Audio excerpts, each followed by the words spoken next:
ಮೈ dear ವೀಕ್ಷಕರೇ, ನಮ್ಮ ದೇಶದ ಹೆಮ್ಮೆಯ ಉಕ್ಕಿನ ಮನುಷ್ಯ, ನಮ್ಮ ದೇಶದ ಮೊಟ್ಟ ಮೊದಲ ಗೃಹ ಸಚಿವ ಸರ್ದಾರ್ ವಲ್ಲಭಾಯ್ ಪಟೇಲ್ ಅವರು ಒಮ್ಮೆ RSS ಅಂದ್ರೆ ರಾಷ್ಟ್ರೀಯ ಸ್ವಯಂ ಸೇವಕ ಸಂಘವನ್ನ ಬ್ಯಾನ್ ಮಾಡಿದ್ರು. ಹಿಂಸೆ ಹಾಗೂ ದ್ವೇಷವನ್ನ ಹರಡುವಂತಹ ಯಾವುದೇ ಶಕ್ತಿ ಇದ್ರು ಅದನ್ನ ಬೇರೆ ಸಮೇತ ಕಿತ್ತೆಸಿರಿ ಅಂತ ಹೇಳಿದ್ರು. ಅಷ್ಟೇ ಅಲ್ಲ, RSS ನ ಕಾನೂನು ಬಾಹಿರ ಅಂತ ಘೋಷಣೆಯನ್ನ ಮಾಡಿದ್ರು.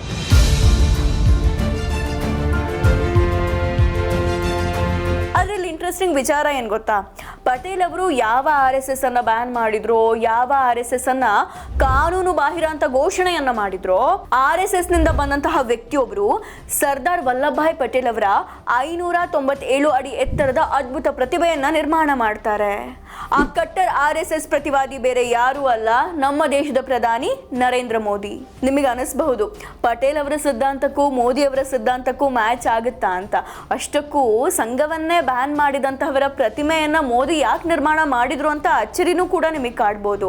ಆದ್ರೆ ಇದು ಸೈದ್ಧಾಂತಿಕ ವಿಷಯ ಅಲ್ಲ, ಉಕ್ಕಿನ ಮನುಷ್ಯನಿಗೆ ದೇಶ ಕೊಟ್ಟಂತಹ ಅತ್ಯುನ್ನತ ಗೌರವದ ವಿಷಯ ಇದು. ಸರ್ದಾರ್ ವಲ್ಲಭಾಯ್ ಪಟೇಲ್ ಅವರು ಸ್ವಾತಂತ್ರ್ಯ ಭಾರತದ ಮೊದಲ ಉಪ ಪ್ರಧಾನಿಯಾಗಿದ್ರು ಹಾಗೂ ಮೊದಲ ಗೃಹ ಸಚಿವರಾಗಿದ್ರು. 500ಕ್ಕೂ ಹೆಚ್ಚು ರಾಜ್ಯಗಳಾಗಿದ್ದ ಭಾರತವನ್ನ ಒಗ್ಗೂಡಿಸಿದಂತಹ ಮಹಾಪುರುಷನೇ ಸರ್ದಾರ್ ವಲ್ಲಭಾಯ್ ಪಟೇಲ್ ಅವರು. ನಿಮಗೆಲ್ರಿಗೂ ಗೊತ್ತಿರೋ ಹಾಗೆ 1947ರಲ್ಲಿ ಭಾರತಕ್ಕೆ ಸ್ವಾತಂತ್ರ್ಯ ಸಿಕ್ಕಾಗ, ಅಂದ್ರೆ ಬ್ರಿಟಿಷರು ಭಾರತವನ್ನ ಬಿಟ್ಟು ಹೋದಾಗ, ಈಗ ನಾವು ಯಾವ ಭಾರತವನ್ನ ನೋಡ್ತಿದೀವೋ ಆ ರೀತಿ ಇರಲಿಲ್ಲ. 584 ರಾಜ್ಯಗಳಿದ್ವು, ಅಂದ್ರೆ ಪ್ರಿನ್ಸ್ಲಿ ಸ್ಟೇಟ್ಸ್ ಇತ್ತು. ಎಲ್ಲವೂ ಕೂಡ ಬೇರೆ ಬೇರೆ ಆಗಿತ್ತು. ಅಂದ್ರೆ ಎಲ್ಲಾ ರಾಜ್ಯಗಳ ನಂಬಿಕೆ ಬೇರೆ ಆಗಿತ್ತು, ಭಾಷೆ ಬೇರೆ ಆಗಿತ್ತು, ಆಚಾರ ವಿಚಾರ ಬೇರೆ, ಪರಂಪರೆ ಬೇರೆ, ಉಡುಗೆ ತೊಡುಗೆ ಬೇರೆ, ತಿನ್ನುವಂತಹ ಆಹಾರ ಬೇರೆ, ಎಲ್ಲವೂ ಕೂಡ ಬೇರೆ ಆಗಿತ್ತು. ಎಲ್ಲವೂ ಕೂಡ ಬೇರೆಯಾದಂತಹ ಸಂದರ್ಭದಲ್ಲಿ ಎಲ್ಲರನ್ನ ಒಗ್ಗೂಡಿಸುವಂತಹ ಜವಾಬ್ದಾರಿ, ಅಂದರೆ ಅಖಂಡ ಭಾರತವನ್ನ ನಿರ್ಮಾಣ ಮಾಡುವಂತಹ ಜವಾಬ್ದಾರಿ, ನಾವೆಲ್ಲರೂ ಭಾರತೀಯರು ಎನ್ನುವಂತಹ ನಂಬಿಕೆಯ ಬೀಜವನ್ನ ಬಿತ್ತುವ ಮಹಾ ಜವಾಬ್ದಾರಿ ಇದ್ದಿದ್ದು ಸರ್ದಾರ್ ವಲ್ಲಭಾಯ್ ಪಟೇಲ್ ಅವರ ಮೇಲೆ. ಭಾರತಕ್ಕೆ ಸ್ವಾತಂತ್ರ್ಯ ಸಿಕ್ಕ ಮೇಲೆ 584 ರಾಜ್ಯ ಪ್ರಭುತ್ವ ರಾಜ್ಯಗಳಿಗೆ 3 ಆಯ್ಕೆ ಇತ್ತು. ಒಂದು, ಭಾರತದ ಜೊತೆ ವಿಲೀನ ಆಗೋದು, ಇಲ್ಲ ಅಂದ್ರೆ ಆಗತಾನೆ ಜನ್ಮ ತಾಳಿದಂತಹ ಪಾಕಿಸ್ತಾನದ ಜೊತೆ ಸೇರೋದು, ಇಲ್ಲ ಅಂದ್ರೆ ಸ್ವತಂತ್ರವಾಗಿರೋದು ಅಂತ. ಇಂಥ ಸಂದರ್ಭದಲ್ಲಿ ದೇಶ ಕಟ್ಟುವ ಕಾಯಕವನ್ನ ಮಾಡಿದ್ದು ಸರ್ದಾರ್ ವಲ್ಲಭಾಯ್ ಪಟೇಲ್ ಅವರು. ಇಲ್ಲಿ ಇಂಟ್ರೆಸ್ಟಿಂಗ್ ವಿಚಾರ ಏನ್ ಗೊತ್ತಾ, ಅಕಸ್ಮಾತ್ ಅವತ್ತೇನಾದ್ರೂ ಸರ್ದಾರ್ ವಲ್ಲಭಾಯ್ ಪಟೇಲ್ ಅವರು ಮನಸ್ಸು ಮಾಡಿದ್ರೆ ಅವರು ಈ ದೇಶದ ಮೊದಲ ಪ್ರಧಾನಿ ಆಗಬಹುದಾಗಿತ್ತು, ಅವರೇನಾದ್ರೂ ಅಧಿಕಾರದ ಆಸೆಗೆ ಬಿದ್ದಿದ್ರೆ. ಆದ್ರೆ ಅವ್ರು ಹಾಗೆ ಮಾಡ್ಲಿಲ್ಲ. ಅಧಿಕಾರಕ್ಕಿಂತ, ಪ್ರಧಾನಿ ಹುದ್ದೆಗಿಂತ ನನಗೆ ದೇಶ ಕಟ್ಟುವ ಕಾಯಕವೇ ಮುಖ್ಯ ಅಂತ ನಿಂತರು. ಹಾಗಾಗಿ ಮಹಾತ್ಮ ಗಾಂಧೀಜಿಯವರ ಮಾರ್ಗದರ್ಶನದಲ್ಲಿ ಸರ್ದಾರ್ ವಲ್ಲಭಾಯ್ ಪಟೇಲ್ ಅವರು ದೇಶ ಕಟ್ಟುವ ಕಾಯಕಕ್ಕೆ ನಿಂತರು. ಅವತ್ತು ಒಂದೊಂದು ರಾಜ್ಯಕ್ಕೂ ಒಂದೊಂದು ರಾಜಮನೆತನ ಇತ್ತು, ಒಂದೊಂದು ರಾಜ್ಯದ ಸಮಸ್ಯೆನೂ ಬೇರೆ ಆಗಿತ್ತು, ಎಲ್ಲವೂ ಕೂಡ ಬೇರೆ ಆಗಿತ್ತು. ಇದೆಲ್ಲವನ್ನ ಅಧ್ಯಯನ ಮಾಡಿದಂತಹ ಸರ್ದಾರ್ ವಲ್ಲಭಾಯ್ ಪಟೇಲ್ ಅವರು ಅವರ ಸೆಕ್ರೆಟರಿ VP ಮೆನನ್ ಅವರ ಜೊತೆ ದೇಶ ಪರ್ಯಟನೆಯನ್ನ ಮಾಡ್ತಾರೆ.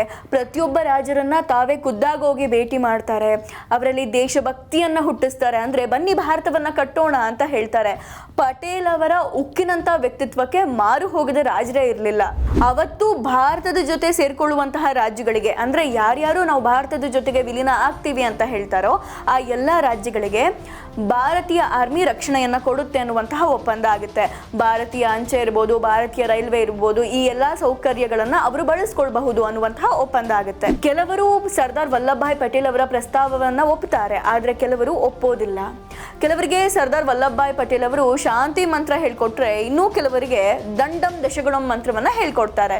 ಆಗ ಸರ್ದಾರ್ ವಲ್ಲಭಾಯ್ ಪಟೇಲ್ ಅವರು ಏನ್ ಮಾಡ್ತಾರೆ ಅಂದ್ರೆ 1947 ಆಗಸ್ಟ್ 15ಕ್ಕೆ ಒಂದು ಡಾಕ್ಯುಮೆಂಟ್ ಆಫ್ ಅಕ್ಸೆಷನ್, ಒಂದು ಗಡುವನ್ನ ಕೊಡ್ತಾರೆ. ಅಂದ್ರೆ ಆ ಒಂದು ಡಾಕ್ಯುಮೆಂಟ್ಗೆ ಸೈನ್ ಮಾಡಬೇಕು, ಅಂದ್ರೆ ನಾವು ಭಾರತಕ್ಕೆ ಸೇರ್ಕೊಳ್ತೀವಿ ಅಂತ ಅವತ್ತಿನ ದಿನ ಅವ್ರು ಸೈನ್ ಮಾಡಬೇಕು ಅನ್ನುವಂತಹ ಒಂದು ಡೆಡ್ ಲೈನ್ ಅನ್ನ ಕೊಡ್ತಾರೆ.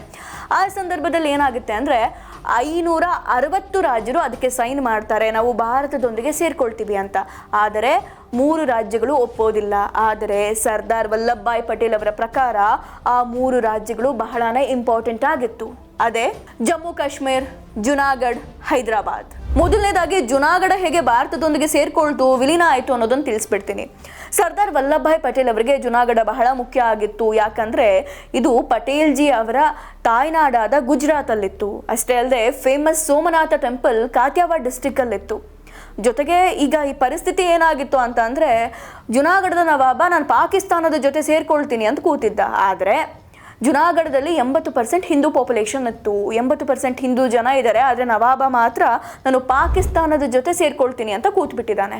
ಇದನ್ನ ನೆಹರೂನು ಒಪ್ಪಕ್ಕೆ ರೆಡಿ ಇರಲಿಲ್ಲ, ಸರ್ದಾರ್ ವಲ್ಲಭಭಾಯ್ ಪಟೇಲ್ ಅವರು ಒಪ್ಪೋಕೆ ಸಾಧ್ಯನೇ ಇರಲಿಲ್ಲ. ಆಗ ಸರ್ದಾರ್ ವಲ್ಲಭಭಾಯ್ ಪಟೇಲ್ ಅವರು ಏನು ಮಾಡ್ತಾರೆ ಅಂದರೆ ಭಾರತೀಯ ಯೋಧರನ್ನ ಅಂದರೆ ಇಂಡಿಯನ್ ಆರ್ಮಿಯನ್ನ ಜುನಾಗಢಕ್ಕೆ ಕಳಿಸ್ತಾರೆ. ಯಾವಾಗ ಇಂಡಿಯನ್ ಆರ್ಮಿ ಜುನಾಗಢಕ್ಕೆ ಹೋಗುತ್ತೋ, ನವಾಬ ಪಾಕಿಸ್ತಾನಕ್ಕೆ ಎಸ್ಕೇಪ್ ಆಗ್ತಾನೋ, ತಕ್ಷಣ ಇಂಡಿಯನ್ ಆರ್ಮಿ ಜುನಾಗಢವನ್ನು ಸಂಪೂರ್ಣವಾಗಿ ವಶಪಡಿಸಿಕೊಳ್ಳುತ್ತೆ, ಭಾರತದೊಂದಿಗೆ ವಿಲೀನ ಆಗುತ್ತೆ. ಎರಡನೇದಾಗಿ ಹೈದರಾಬಾದ್. ಅವತ್ತಿನ ಹೈದರಾಬಾದ್ ಅಂದ್ರೆ ಇವತ್ತಿನ ಆಂಧ್ರ ಪ್ರದೇಶ, ತೆಲಂಗಾಣ ಅಷ್ಟೇ ಅಲ್ಲ, ಕರ್ನಾಟಕ ಹಾಗೂ ಮಹಾರಾಷ್ಟ್ರದ ಕೆಲವು ಜಿಲ್ಲೆಗಳು ಕೂಡ ಸೇರಿದ್ವು. ಹೈದರಾಬಾದ್ ನಿಜಾಮರ ಆಳ್ವಿಕೆಯಲ್ಲಿತ್ತು, ಅತ್ಯಂತ ಶ್ರೀಮಂತ ರಾಜ್ಯ ಆಗಿತ್ತು. ಮುಸ್ಲಿಂ ರಾಜರ ಆಳ್ವಿಕೆಯಲ್ಲಿದ್ರೂ ಕೂಡ 80% ಹಿಂದೂ ಪಾಪ್ಯುಲೇಷನ್ ಇತ್ತು. ನಿಜಾಮರಿಗೆ ಏನಾಗಿತ್ತು ಅಂತ ಅಂದ್ರೆ ಅವರು ಪಾಕಿಸ್ತಾನದ ಜೊತೆ ಸೇರೋಕ್ಕೂ ರೆಡಿ ಇರಲಿಲ್ಲ, ಭಾರತದ ಜೊತೆ ಸೇರೋಕ್ಕೂ ರೆಡಿ ಇರಲಿಲ್ಲ. ನಾವು ಸ್ವತಂತ್ರವಾಗಿರ್ತೀವಿ, ರಾಜಪ್ರಭುತ್ವವನ್ನೇ ಮುಂದುವರಿಸ್ತೀವಿ ಅಂತ ಕೂತಿದ್ರು. ಹಾಗಾಗಿ ಭಾರತಕ್ಕೆ ಸ್ವಾತಂತ್ರ್ಯ ಬಂದು 1 ವರ್ಷ ಆಗಿದ್ರು ಕೂಡ ಹೈದರಾಬಾದ್ ಭಾರತದೊಂದಿಗೆ ಸೇರ್ಕೊಂಡಿರ್ಲಿಲ್ಲ.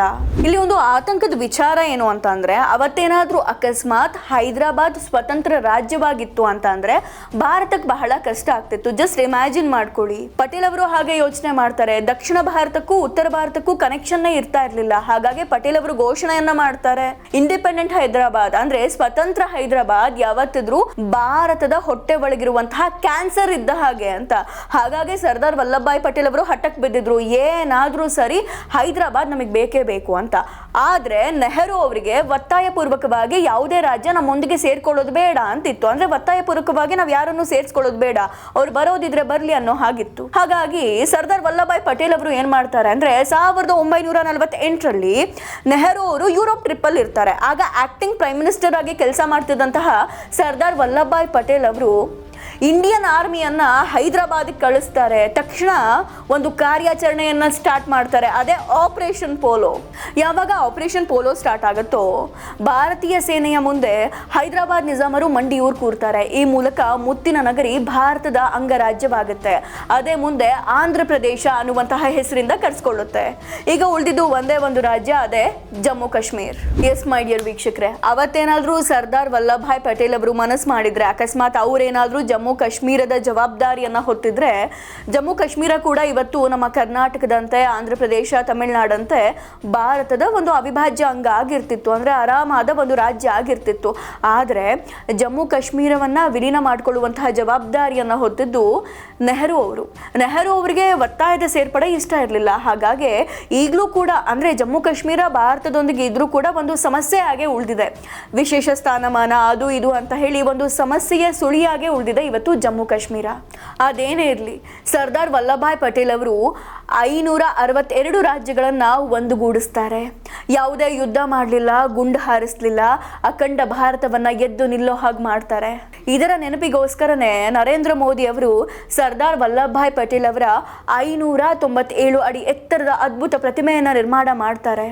ವಿಶ್ವದ ಅತಿ ಎತ್ತರದ ಪ್ರತಿಮೆ ಅಂತಾನೆ ಹೇಳ್ಬೋದು. ಅದನ್ನ ಇಡೀ ವಿಶ್ವವೇ ಸ್ಟ್ಯಾಚ್ಯೂ ಆಫ್ ಯೂನಿಟಿ ಅನ್ನೋ ಹೆಸರಿಂದ ಕರೆಯುತ್ತೆ. ಈಗ ಯೋಚನೆ ಮಾಡಿ, ಅಖಂಡ ಭಾರತವನ್ನ ನಿರ್ಮಾಣ ಮಾಡಿದಂತಹ ಈ ವ್ಯಕ್ತಿಗೆ ಜಗತ್ತಿನ ಅತ್ಯುನ್ನತವಾದ ಪ್ರತಿಮೆ ಬೇಕಿತ್ತೋ ಬೇಡವೋ ಅಂತ.